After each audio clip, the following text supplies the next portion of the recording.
Junior Volleyball Association presents Sideline Strategy, a volleyball podcast. Today's episode features Roberta Holehouse McGuiney, a two-time NCAA Division I women's volleyball national champion libero at Penn State University and owner of Powerhouse Volleyball, and Casey Pyszczymuka, owner of Keiki Club, a youth volleyball program. And both of our guests today are located outside of Philadelphia. Roberta and Casey, welcome. Thanks for joining me today. Thanks for having us. Yes, this is an honor. Thank you very much. Well, I'm excited to talk about our topic today and dive in. I mean, youth volleyball is, the root of our sport, and there's more kids playing volleyball than ever. And obviously, we want to be addressing, what goes into that and to really foster that love and joy and zest for learning the game of volleyball. And wanted to start off with you, Roberta. You have over 25 years of playing and coaching experience in the sport of volleyball. You competed in and won two national volleyball championships with the Nittany Lions and continue to find joy playing the sport both indoors and outdoors today. So can you start off by sharing what your personal experience was like growing up as a young volleyball athlete? Yeah, gosh, I went back and forth with like how much to share. So for me, volleyball wasn't a sport that anyone in my family ever played. We were basketball and soccer and softball, and my dad's a basketball coach. So for me, discovering volleyball was kind of like just a time filler. And there wasn't a lot of it in our area. Our school just decided to throw together a volleyball team. So once I started playing, I got hooked. But the opportunities were super minimal when I was growing up. Like there weren't a lot of volleyball programs, there weren't rec teams, there weren't developmental programs. So I stumbled upon a homeschool team. My parents decided to homeschool me, and the coaches were parents, of course, but they were incredibly knowledgeable coaches and just loved the game, were students of the game. And so I was fortunate enough just through like the school teams and the JV teams, the middle school teams with this homeschool program to be able to learn about volleyball and to get super hooked. And then from there, I played a lot with adults. Like I said, there weren't really a lot of youth teams or youth opportunities. So I found myself going with my mom and playing with her friends because she kind of got hooked through seeing me play. I played at a local athletic club where they had an adult league, and those kind adults let me jump in there and play. So my youth experience was like basically figuring out who was going to play volleyball, who was willing to pepper with me, who was willing to let me step on the court with them.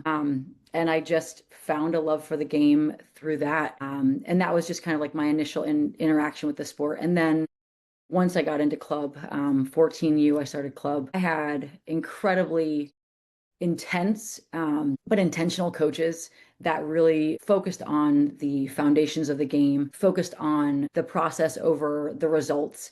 And so I had coaches that invested in me and allowed us to make mistakes and allowed us to play aggressive volleyball. And so through that, I immediately had a passion for the game. Like I just my entire career, and not that they were like warm and fuzzy, but they were caring. They cared and they didn't hold back. Obviously I went on to play for Coach Rose. So I was very used to coaches that pushed and wanted to get every bit out of you as they could. And again, in a very loving but like intense way. So yeah, that was my experience sorry, that might have been too long, but that was just kind of my journey to discovering volleyball. I think that's so interesting. Like we just put out an article actually about the opportunity for homeschool programming, those clubs that have facilities and kind of opening the doors daytime. So like being a homeschool athlete, when did you all train? Was it during the day or what was that like? Yeah, so we didn't get into gyms until like after our school. So we're like, did you just practice all day? I'm like, no, we still had school. I attended a local community college for most of high school. So we practiced normal hours, just like other teams did. And I think one of our biggest challenges back then was getting into facilities because schools didn't want us in there. We actually practiced in a mental institution and would get locked into the gym when we would practice and then would have people guiding us out on the way out. So our coaches had to get very creative. Yeah. So yeah, but now I do love hearing like all the opportunities that homeschoolers have, and being able to still, I think some of them were able to still play for school teams where we didn't have that opportunity. Yeah, talk about your experiences shaping you. I mean, Casey, you grew up playing volleyball in Hawaii, where volleyball is the sport. Played for, you played for the top high school program in the country, and today you run a volleyball program focused on quality training for the youngest kids, which means so the word keiki, the name of your club, right? Am I saying it right? Yes, you are. It means kids in Hawaiian, right? Yes. Yeah. So what a perfect name, instilling the love for the game in the kids. And can you share how your experience as a young volleyball player shaped your coaching philosophy today and your focus as a club owner? So it's funny that it was interesting listening to Roberta's past, because my past, in Hawaii, like you mentioned, volleyball is the sport. So I grew up, I don't know how many games per week we would watch University of Hawaii on television, eating dinner, cheering them on. Like I was probably 3 or 2. I don't know. It was just like it was a common thing that we did. We would all sit around, watch the Wahines play. They called them the Rainbow Wahines. The players were rock stars. The Dave Shoji was the most famous person on the island. I mean, it was this monumental thing, and it still is. So I was brought up in that environment where volleyball was just part of our culture. So you would go to picnics and people would play volleyball, and it was everyone knows about volleyball. So it's really cool because the knowledge that the locals have it's incredible. So I came from that background. That being said, though, I didn't start until about 6th grade. And I liked volleyball. I watched it, but I never played it. And my friend had asked me if I wanted to sign up for this rec thing at the rec center. I'm like, yeah, what is it? Volleyball? Yeah, okay, I'll sign up.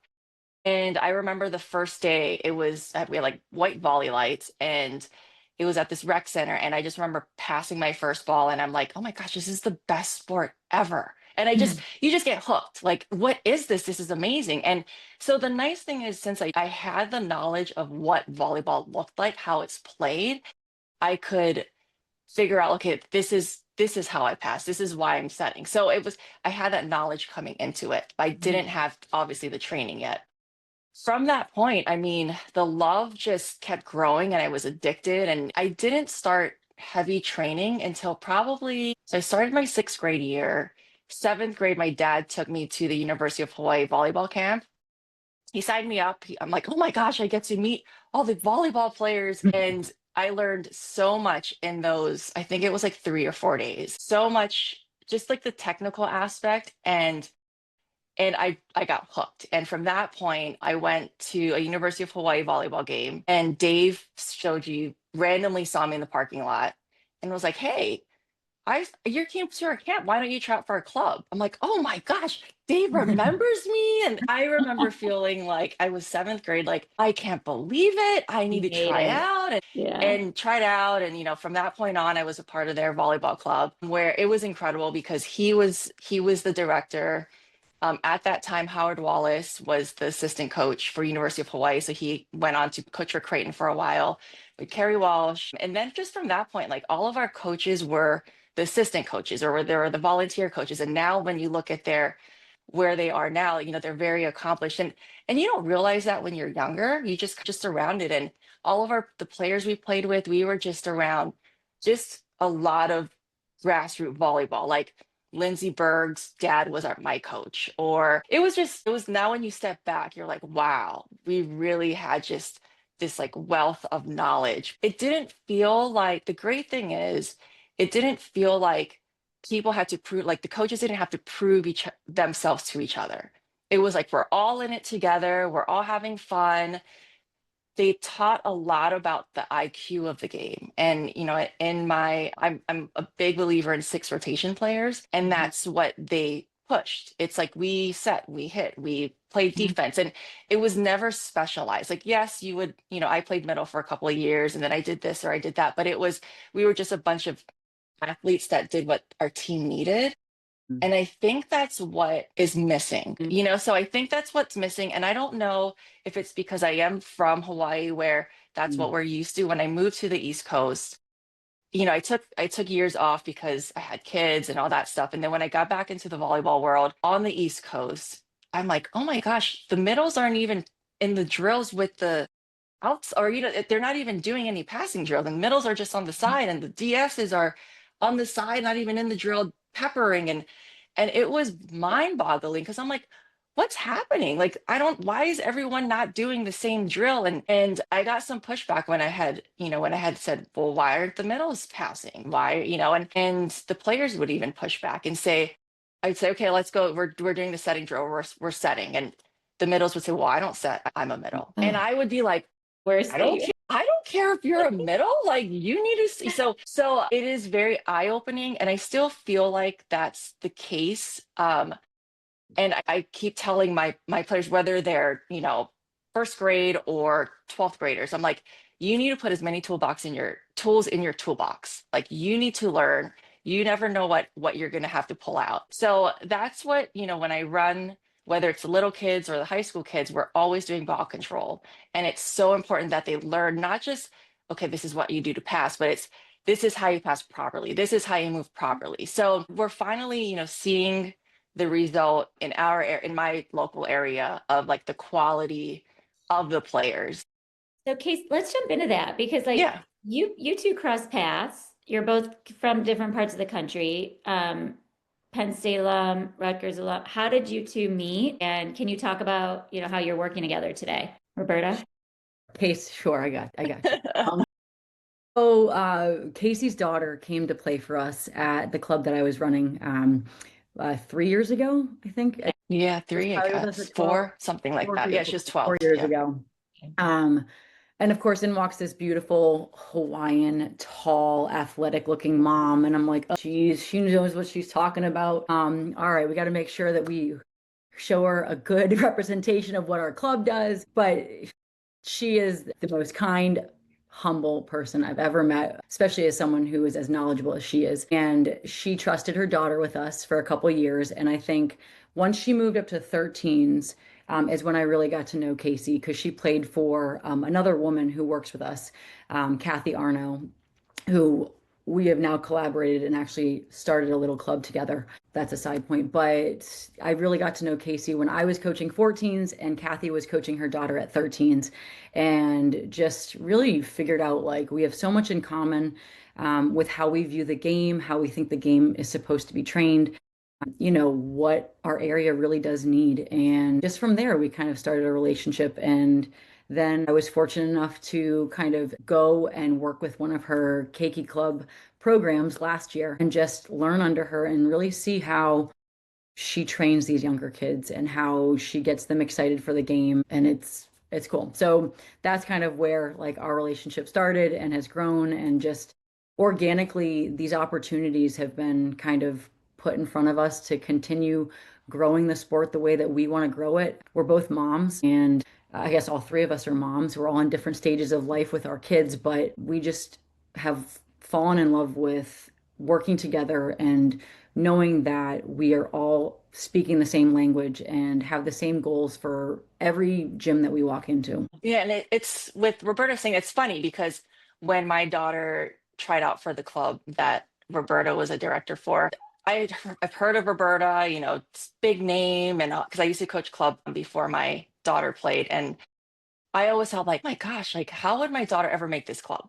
She makes the club, and then it's Roberta, and I'm like, oh my gosh. So it's funny that, I'm like, I didn't even know she knew who I was until probably 13s, like halfway through 13s. Anyway, that's a side point. But I think the nice thing is, yes, we have very similar philosophies, but I also think that since, we have children in different phases of their lives and our lives as moms, we see the need that the youth and even high school players need. We see the need, but then I think that we also see the lack of what's there for youth sports. So I think there's too much of coming from a youth perspective, there's too much of a focus of, for good coaches, they want to coach the best teams. They want to coach, the national teams. They want to coach I'm not going to coach 12s or 13s or 14s. I'm going to be 16s, 17s, maybe 15s. And when you take a step back, when I started coaching high school, my high schoolers didn't have the fundamentals that I needed them to have to bring them to the level that they need to be at.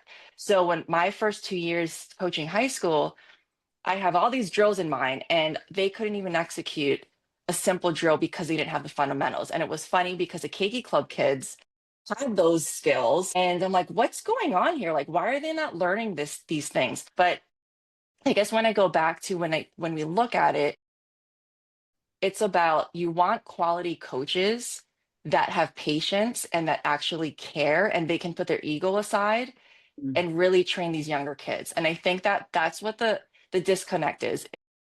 I played Division 1 or I'm this great volleyball player. I don't need to coach 12s and 13s or, I own a club. I'm going to put my third class coaches to those age groups because we need them to be with these higher age groups. And that's where the disconnect is because that's where it's important. They need great coaches that know what they're doing, that can provide them with the fundamentals and the knowledge to get them to be successful in the end. And, with Keiki Club, we have our big focus is quality. It's all about quality, just like Powerhouse. Powerhouse is about quality. And, it's very for our lead coaches to lead, they have to train, they train under me. And then there's a certain way that we run things. And there's a reason why we do it a certain way. And it was a lot of trial and error, a lot of trial and error. But then I feel like we were able to figure it out because having young children, you realize, okay, I can only keep their attention span for this long. Or yes, Roberta and I absolutely love to be nitpicky, and this is how you're supposed to do X in this particular way. But when you get to the younger age groups, you realize, oh my gosh, this is like watching paint dry right now. This is, we need to focus on passing for the whole hour, and you're going to lose them. Like, Yeah. so you have to really step outside of your comfort zone as a coach to know, like, okay, what's the big picture? How are we going to accomplish them? Number one is how are we going to have them love the sport and Yeah. come back? And then the more that they love it and come back and they're exposed to quality touches, then the better they're going to get, as opposed to like, I need to make them look like a perfect setter. Their hands need to look perfect before they leave. It's Right. like, you're going to lose them. They're going to get bored after 8 minutes. Like, I never have a station for more than 10 minutes Hmm. because, and that sounds really short. You're like, what are you going to cover in 10 minutes? It's because they get bored after like that 10th minute. And then Yeah. you have to switch it up before you lose them. So, yeah, I kind of went off tangent, but So I love that you're diving into the how because you can talk about what you want to do and what you're trying to accomplish, but it's like how do you accomplish that? I run beginner programs as well, and I do 10-minute stations, and I'm like, yeah, set them up. Like we're not going to yeah. talk because you're going to lose them. Set them up and get them going and give them feedback while they're getting the reps, and just a lot of teaching, right? You need those energized, passionate coaches, like you said. Like That's exactly the be there. energized, Mhm. passionate, like Mhm. positive, and you're going in, you're like, just you're putting everything into it. And by the time you leave that hour, you are exhausted as a coach because yeah, you put everything into it. I love that So, you're talking about this. It's just it's so true. And like if you're not mentally exhausted as a oh, coach, you didn't put enough into these beginner mhm. intermediate players that need it so badly. That's so cool. Okay, Roberta, you're a gritty, competitive defensive machine. Okay, I'm sure you still got it. You mentioned Russ Rose being your coach, took defense and competition seriously, and you're expected to go hard all the time. I mean, that culture, that training, that expectation, it's like you fell in love with it and you took it on. Would you say that your coaching philosophy is similar now? And like, how do you today have that kind of approach with these young athletes? I mean, I'm kind of getting into like, have things changed? Have the kids changed? How have you changed? Do you bring that and do they adapt to it? Like, talk about that a little bit. Yeah, no, those are great questions. And I have definitely changed. The coach that I was 15 years ago is very different than the coach I am today. I'm fresh out of Penn State, I'm taking my team through the pit drill and we're doing 3-person accelerations every practice because it's like, well, this is what, was expected of me. This is what I expect of you guys. So my poor 17-year-olds I had 17s for about 10 years. I tortured them. And again, in a way, in a very loving way, but in the way that like I was trained. And I think back then there was still buy-in, but I do think that there's been a shift, with injuries, with burnout, with just the pressure, the immense pressure that these athletes are feeling. I think that those drills became more detrimental to their development and to our relationship than they did good. So the way that, I had to learn and shift and change my philosophy is yes, we're going to be gritty. Yes, we're going to train defense, but I'm going to show you first how to do these moves so that you feel comfortable. Because I think that there was, referencing Casey's point, I don't think that there was a focus on teaching how you're going to go to the floor, how you're going to play defense hard, feeling comfortable doing that, knowing you're not going to get hurt. And so I kind of had to shift like, okay, this is more teaching. And as we learn how to play defense, we're going to ramp up and know that the expectation there is going to be that we go hard after every single ball. And knowing like you're trusting me to put you into these drills and to give you an expectation because I care and because I want to see you reach your fullest potential. And so that shift had to go from like a punishment mentality of like, hey, if you're not going after the ball, you're going to run, we're going to do sprints, we're going to like, that's what I grew up with. That was just like the era that I grew up in. And instead shifting it to, okay, this is the challenge as a team that we're going to put on ourselves. And if we get this, do you get a t-shirt or you're going to get ice cream? And not that we can do those rewards that are that big every time, but like you get to then make me do something. You can make me do push-ups or, you get to choose the next drill. Like you get to pick your favorite game, like pick your favorite game at practice. We finished, we accomplished this. Like you now get a little bit of power and you're able to dictate what we're going to do for the rest of, the last 15 minutes of practice. And so just shifting it and like, this is an awesome thing for us to learn as a team versus it's punitive, right? Like this, you're going to do this or else. And for me, that shift took years to be able to go, it's not about me and how you make me look because of the defense that I've like driven into you. It's how does it make you feel as a team? Like you're stepping off the court feeling like accomplished athletes versus I've just driven you into the ground and beaten you up mentally and physically. So yeah, it's taken a while for me to shift that way, but I do think that with Powerhouse, the way that we train, and I have a little bit more older kids, at least for like the intense piece of it, but the way that we train is I want to make sure they know what they're doing first. We're teaching first, and then we're integrating that into drills where they feel empowered and they feel those pieces connect. And I mean, we are always hitting the floor. There's always that expectation of, hey, if there's a ball on the floor, there's a body going after the floor, even if it's afterwards. But I think that my shift has been from that punitive attitude to like, let's make this a positive thing. Yeah. Yeah. I love that. Such good stuff. So, Casey, how do you keep that? Like, how are you making it fun? Talk about the how for Keiki Club. You kind of started to, but let's dive into a little bit more. I mean, you got a new kid So, walks in and brand new to volleyball. so with Keiki Club, it is about being creative with your drills and how you approach it. So, and keeping it fast paced. So, as a mom, I don't like watching my kids at practice standing there most of the time in line when they can be getting reps. So that's a big pet peeve of mine. And when we have our practices, it's, we have our stations, if we have two courts, that every side of the court's running something. And there's very minimal standing to get the kids bored. We don't want them to get bored because like you said, once you lose them, you lose them. Um, but we try to just mix up our drills. We try to do, like, I guess I get a lot of my drill ideas from PE books. So a lot of PE books will have, ice creams and volcanoes and, put the cone upside down for the volcano. But then you make it into a volleyball movement. Okay, you can only shuffle, you can only setter shuffle, you can only do this. So that keeps them moving the way you want them to move, but not thinking that they're doing something boring. Or what else? We always do ball control with them. So in the beginning of practices, even if they're third grade, they don't know how to do it. And I keep telling if they're new and they come in, I'm like, listen, like we all start somewhere, everyone's started where you started, so don't be embarrassed, and we always try to encourage them. And the really cool thing is that other kids encourage the new kids because they've been there.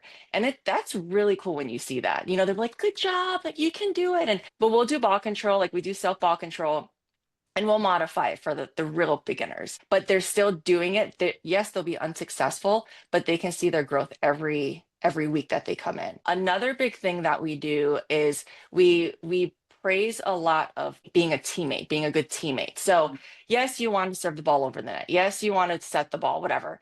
But our focus is more on, are you being a good teammate? Are you being positive? Are you shagging the balls? It's all the controllables. So what we do at the end of every single practice is we have these things called TODs, which stand for Teammate of the Day. And they know about it from the first day. And we say, okay, we're going to award TODs. Every single coach, sometimes we have 8 coaches. We're like, every coach is going to pick a TOD. TODs are, and I'm like, what are TODs? And everyone will say, it means that you're being a good teammate, you're being positive, you're cheering, you know, just those, they reiterate what they think a good teammate is. And then at the end of every practice, we circle up and every coach will say what I chose Amy because Amy was very positive. She went after the balls, or she gave high fives to everyone. And then they come up to their coach and everyone claps.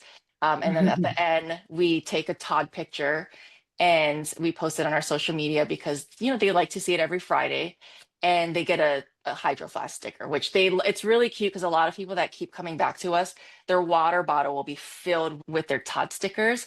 And they are so proud of their Todd stickers. They're like, I got this one and this one, and it's a badge of honor. When my children did Keiki Club, I used to give them on their name tags. They all were name tags, but they used to get stickers for every good thing they did that was controllable, not physically accomplished, but just something that you could control, and would give them a sticker.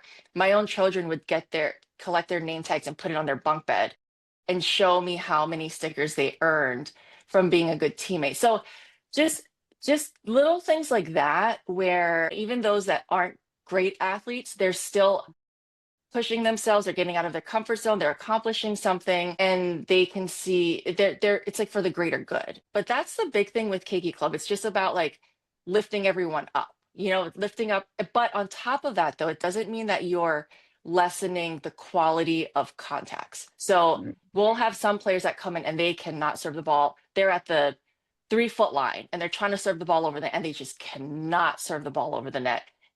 We don't let them go underhand. So, just because that they'll accomplish the ball going over by going underhand, we don't let that happen, because we'll say, like, when you watch volleyball, no one's serving underhand at this age level. So why are we going to teach it to you? And sometimes it takes 7 classes for them to get it over. But once they get it, and sometimes they have tears, but we keep encouraging. By the time they get it over, it is everyone cheers, and it's like the most amazing thing. And that's what it's about, like, and I think too, like with the whole youth program, and I was saying, putting your ego aside, is just because you were a good volleyball player or a good volleyball coach doesn't mean that you shouldn't coach players that aren't going to be great volleyball players. 100%. And I think that's where the service lies, because there are not a lot of coaches that's willing to do that. That just, that'll say, okay, like, I'm willing to work with these 3rd or 4th, 5th graders, or this 7th grader who probably won't make their high school team in the future. But, it's bigger than that. It's bigger. Like, sports teaches so much. And I think that's where we have to realize, especially if you are coaching at the higher level, you have to kind of like recheck, like, what's my priority? What's the priority of the kids? Yes, I want to make amazing volleyball players, but I also want to be sure that they're great teammates and that they are pushing themselves, pushing others, but for others and not for themselves. So we try to teach a lot in a small amount of time, but through things that they can control, if that Yeah. makes sense. I feel like, just from my own experience, last year working with Casey, and Casey, I'm not saying this to blow your head up by any means, but working with you and learning all the things that you were just sharing about, like being in the gym and having to learn that, even after coaching for, I don't know how many years I've been coaching. I learned more in that 8 weeks of working with those kids who had never played volleyball before than I have in a very long time. Because, to your point, like, I thought I knew volleyball and I thought I could coach volleyball, but until you're given a brand new slate and you're asked to keep this kid's attention and to make them feel good about themselves. Like the first session that I ran was so horrible. It was like most stressful 2 hours because I had 2 hour sessions.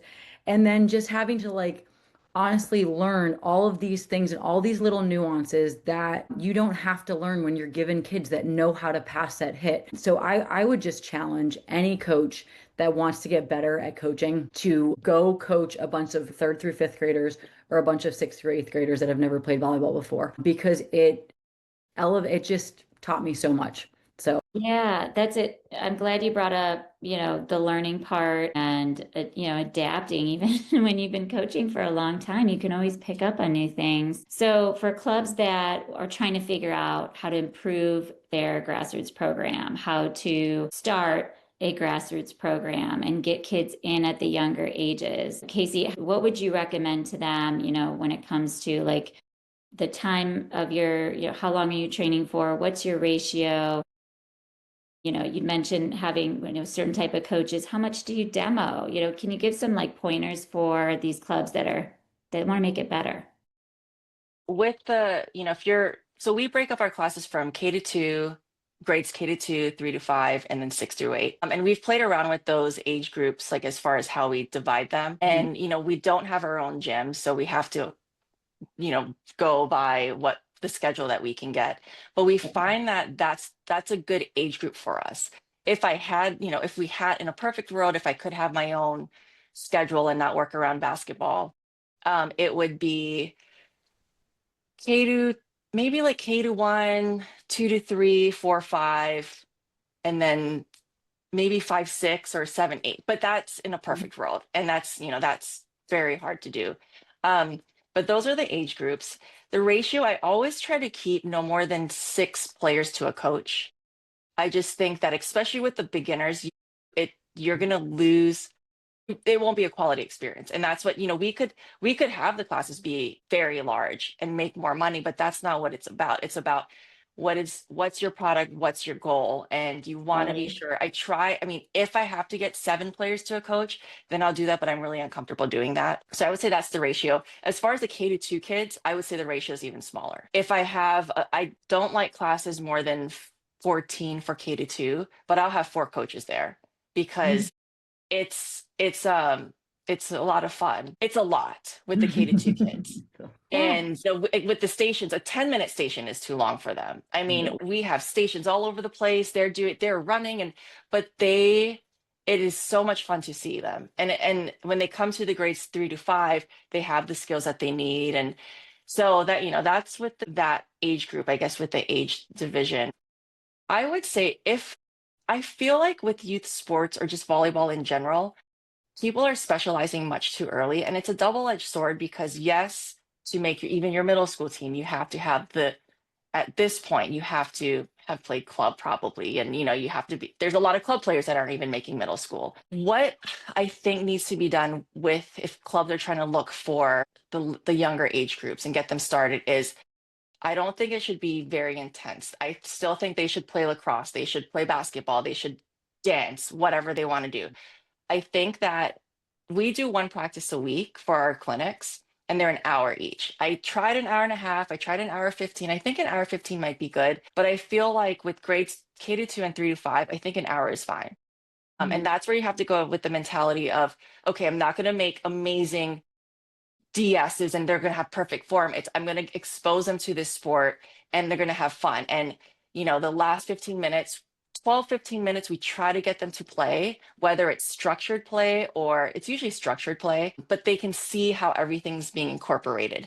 And as a coach, it's frustrating to watch because you're like, oh my gosh, this girl's standing here, she can't pass the ball. And how are they going to learn if they're not getting contacts? What I had to learn from years of doing it is it's not about, at that point, it's not about the contact. It's about them learning the sport. That's what that's what I have to do. And even if they don't touch the ball, they're still learning why they're doing something. And I think that's the hardest part. That was the hardest part for me to incorporate was I could use these 15 minutes to train them, but they're training and they don't know what they're training for. Especially where, on the East Coast, volleyball isn't as big as the rest of the nation. So they're coming to volleyball class and they don't even know what the volleyball game looks like, which goes to demoing. So what we do in the beginning of classes, so if we're doing passing, and I know that these kids, most of them have never played or they're still somewhat new, I'll have my junior coaches, we have the kids, around them, and I'll just have the junior coaches pass, just back and forth, back and forth. And while they're passing, I'll say, okay, this is what passing is. Watch their feet, watch their platform, watch how they're talking. Sometimes I call a coach out. I'm like, Maddie's not talking, but she's going to talk next time. And so they're learning by watching, but then it's like you're like multitasking. So you're getting them to watch and learn, but then they're also, you're pointing out what coaches may be doing, what they're not doing. So demoing is a big thing because they want to know what it's supposed to look like. Trying to think of other things. As far as clubs starting the younger age groups, if parents, I feel like clinics are a big thing because they want to learn it, but you can't make it just clinic based.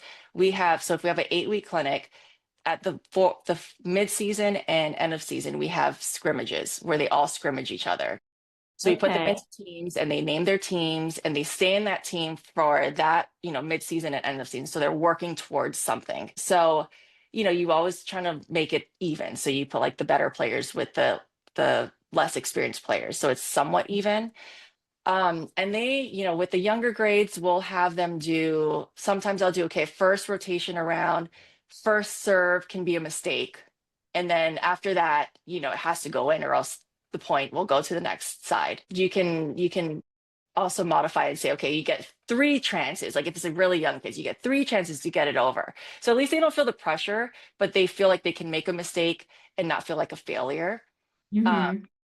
but when you get to the older age groups, especially if they haven't really played yet, I do the one serve mistake, then you have to serve the rest in. I used to do, okay, after 5 points, we're all just going to rotate. And I liked it initially because everyone got to serve, everyone got their opportunity. But I stopped doing that because I felt like the person that was doing a good job, it would be punished because they couldn't serve anymore.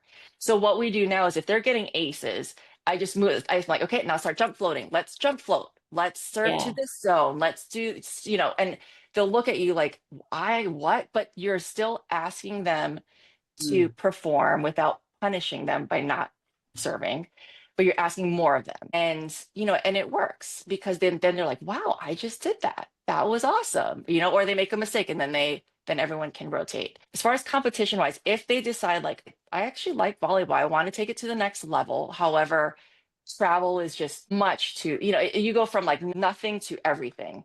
And Yeah. there's really nothing in between. So what we started last year at Keiki Club, it's called Crushers, and it's a club-like program. And it's from January through March. You have practices once a week, and then you have 3 tournaments. So you have 1 tournament in January, then February, then March. But with that, our thing is like quality. So you have 2-hour practices with your coach, and the coach is I mean, these coaches have coached club and they can't commit to a normal club schedule. It's the best of both worlds because they still have a team, they're still developing players, but with a much less time commitment. Hmm. But this also allows the multi-sport athletes to do whatever else they want as well.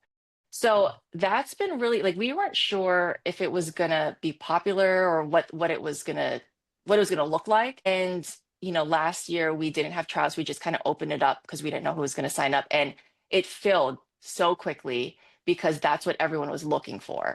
So I think that's a great way of getting them into the tournament world. Like, oh, this is what a tournament looks like. And it's just 1-day tournaments. Oh, wow. They're putting clips on their bag or this is what the warm-ups look like. But they're not so bogged down by like, this is your sport now. It's just an introduction with great training of, do you like this? And if so, then take it to the next level. So Yeah. I think just understanding like you to meet the needs of the population because I keep going back to we were these great players and we want to have these great players and go to D1 like well that's like a small percentage of the whole population. So I think that's what clubs need to do is just kind of focus more on like of just gradually like providing steps. So Yeah. Keiki Club, we do like the lower level, more beginner. Then once they get a certain point, I'm like, Roberta, like, hey, go to Powerhouse, so then they Yeah. can go to Powerhouse and then they can start doing more and more. But I think that's been catching their attention, and I think that it's good for their mental health, which I know we're going to talk about, but it's Yeah. not all or nothing. Yeah. Wow. That was so good. So got a lot of pointers and a lot of things you were saying. I'm like, agreed, check, check, check, doing this, great. But like you said, like the buffer, this 3 month season is like gold. I mean, there's another club I spoke to, NKYVC. They are crushing it at the 9 and 10s because they're Mhm. offering 3 month season. That sounds great for parents, right? You can Yeah. make these kids, they can do drama. They can Yeah. still be in the play and not miss, all the rehearsal. Hmm. Yeah. It's so important if you can, right? If the clubs can do it to find that program that gives them that buffer before they jump in to Hmm. the 8 month season or 9 month season, right? Yeah. Robert, anything to add to that? No, I mean, I will say I am newer to like this part of volleyball, the youth piece of volleyball. And like I said, I've learned so much from Casey.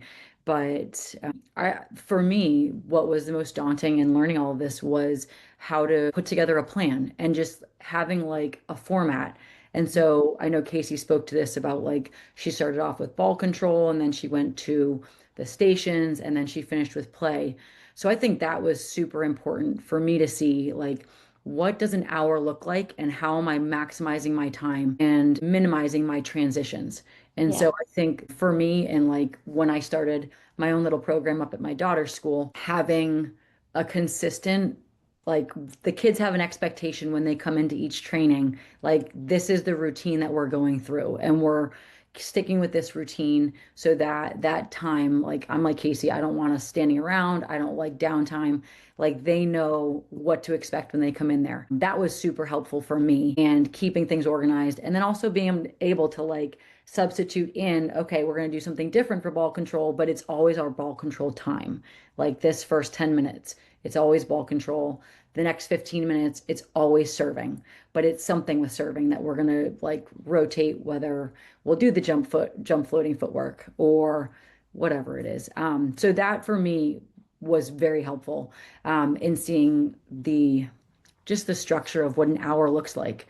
And I feel like that would be super helpful for clubs to be able to provide that for coaches that would potentially start a program like this or want to run something because I think what I found is like a lot of parents end up being the ones that are involved. And I know, Casey, you have an awesome plethora of coaches, but I feel like with what I started up here, I had parents that were like, hey, I played in high school. I don't know much about coaching, but like I'm happy to help you out. And so for them, seeing that information, like they felt empowered to be able to help me with the program. And also, I had a parent that ran one for me when I was sick, and she stepped in, and just having that structure kind of helped empower her. great. Yeah, we need more coaches always, right? Um, Yeah, powering more coaches. Well, good. Well, you guys, this was a packed conversation.